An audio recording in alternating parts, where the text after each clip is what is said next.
Pessoal, então agora eu vou falar sobre a aquisição de negócios, que é quando uma empresa adquirente ou investidora adquire ações ou cotas de outros negócios. E para essa empresa investidora, isso tudo é considerado investimento, tá? Então, quando houver a realização de aquisição de controle de 50% ou mais, ou for uma aquisição relevante aí, pensando num valor muito vultuoso, né, de uma transação um valor muito alto. Nesses casos, deve-se realizar o laudo de PPA, ou Purchase Price Allocation, em português, alocação do preço de compra, de forma a identificar o valor justo dos ativos e passivos adquiridos. Então, eu vou dar um exemplo aqui para ver se eu consigo exemplificar e explicar melhor esse conceito.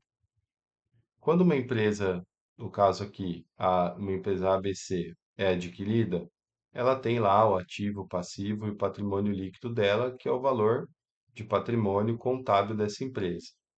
Porém, uma empresa, ela olha essa empresa aqui por alguns motivos de sinergia, de potenciais, de expansão e avanço de mercado, enfim, qualquer que seja o motivo, ela vai lá e compra por um preço de compra muito superior ao patrimônio líquido dessa empresa ABC. Então, ela tem aqui esse valor muito maior. E esse valor, ele deve ser apropriado em alguns itens, de forma que a contabilidade ela reflita essa nova condição dessa empresa ABC, essa nova condição contábil dessa empresa que vai refletir a transação a qual ela foi adquirida. Então, o que que eu quero dizer com isso? Esse preço de compra, ele vai ser desmembrado, tá?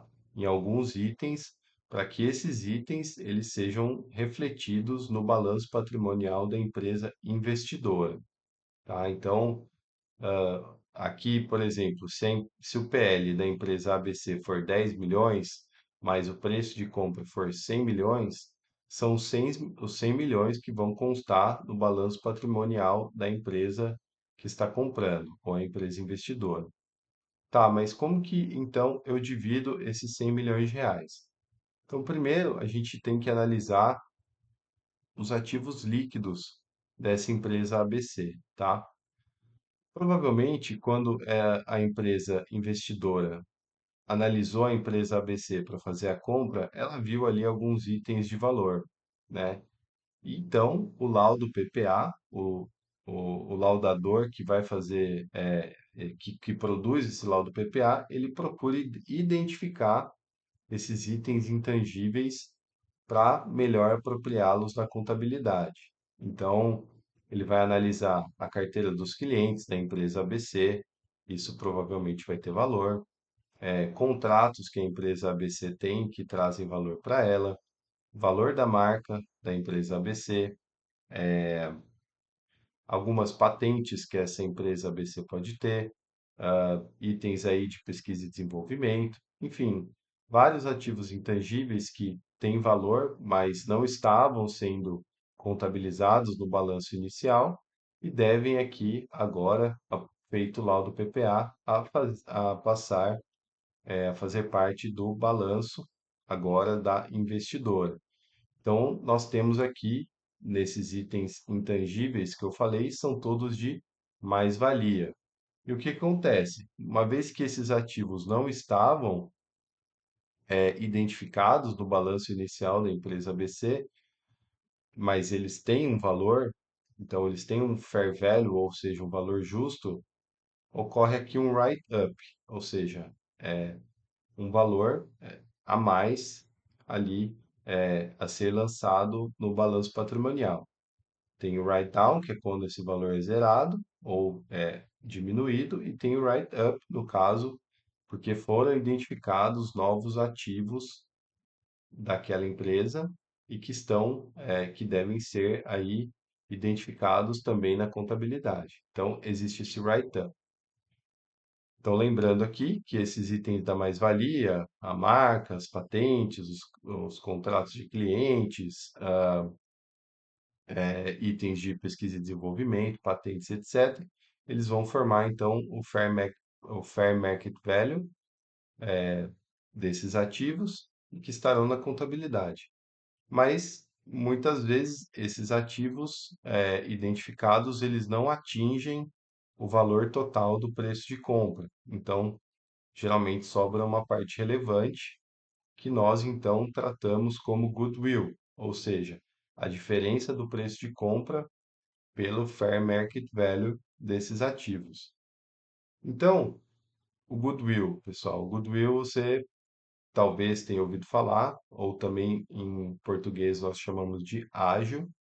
O ágio é a diferença aí do preço de compra pelo fair market value. Ele sim, ele é contabilizado no balanço patrimonial, porém, ele não é um ativo amortizado, tá? É até legal colocar aqui que esses itens que eu tinha mencionado, as patentes, a carteira de clientes, a marca, etc., esses itens são amortizados por um prazo que estará dentro do laudo PPA. O laudador ele vai apontar um prazo que ele considera justo para essa amortização. Então, isso aqui é amortizado. O goodwill não é amortizado. Na verdade, ele é testado para impairment todo ano.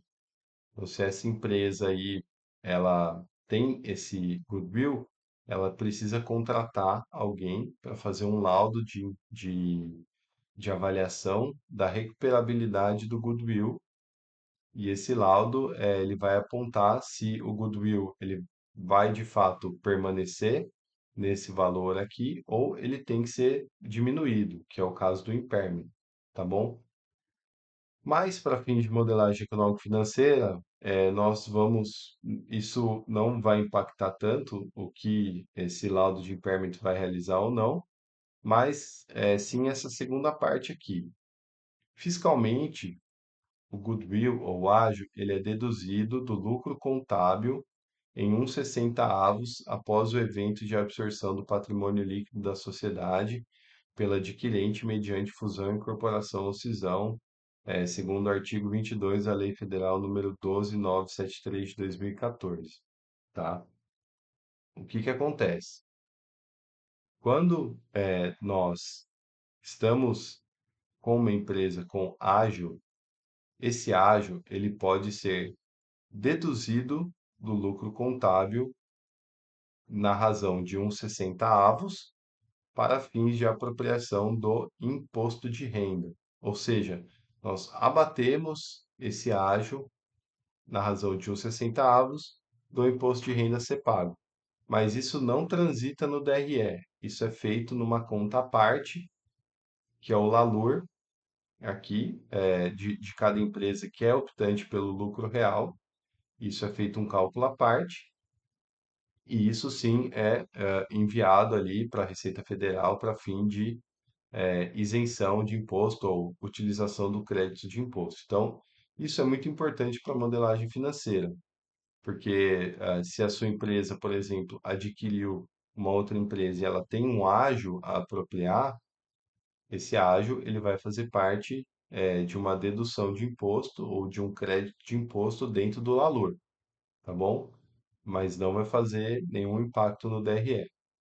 Legal, pessoal? Um outro item aqui muito importante é de que esse goodwill ou esse ágio, ele só pode ser utilizado aí para fins de crédito tributário a partir do momento que houver uma fusão, uma incorporação ou uma cisão da empresa. Ou seja, no caso da empresa ABC, esse ágio só vai poder ser utilizado quando a empresa adquirente fizer a incorporação da empresa ABC, a empresa ABC vai deixar de existir, e aí sim a empresa incorporadora vai conseguir usufruir desse benefício tributário do ágio, tá bom? Ou se as duas se fundirem também, ou se houver cisão. Então, pessoal, um item bem complexo aqui, mas eu achei muito importante trazer para vocês. Isso também é o tipo de coisa que vai dar um super diferencial para você na sua carreira.